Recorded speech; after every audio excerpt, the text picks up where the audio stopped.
Good morning to all my friends, viewers, all my juniors, and all my seniors who are watching my videos.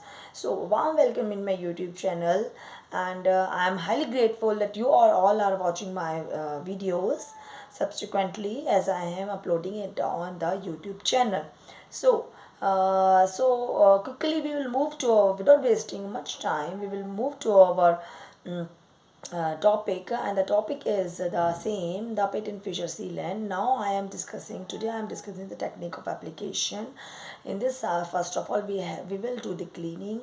We will clean the tooth surface with a slurry of pumice and water, and over it we will apply a fluoride toothpaste, and so the refractiveness of sealant will be increased. Then second, we will do the washing of the tooth surface and then air drying it.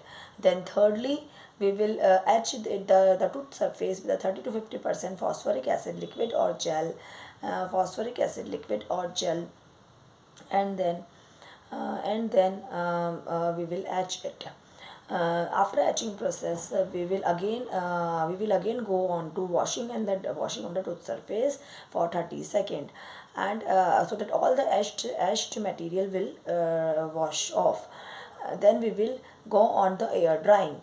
After that, we will apply the material should be applied properly, so that no cotton roll should be applied on the corner of the tooth, on the buccal and lingual surface of the tooth, so that no air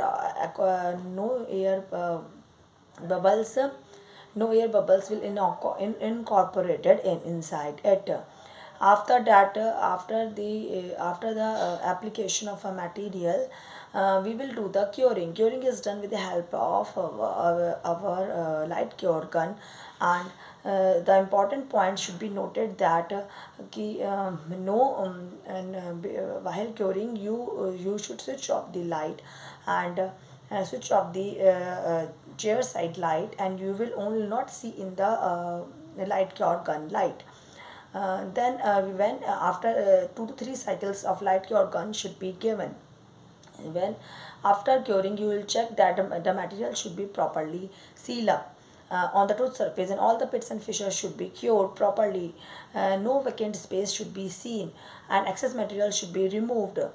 So that and after that, you will check the occlusion of the patient and having it a bite, so that if the occlusion is proper, so that only then you should send the patient.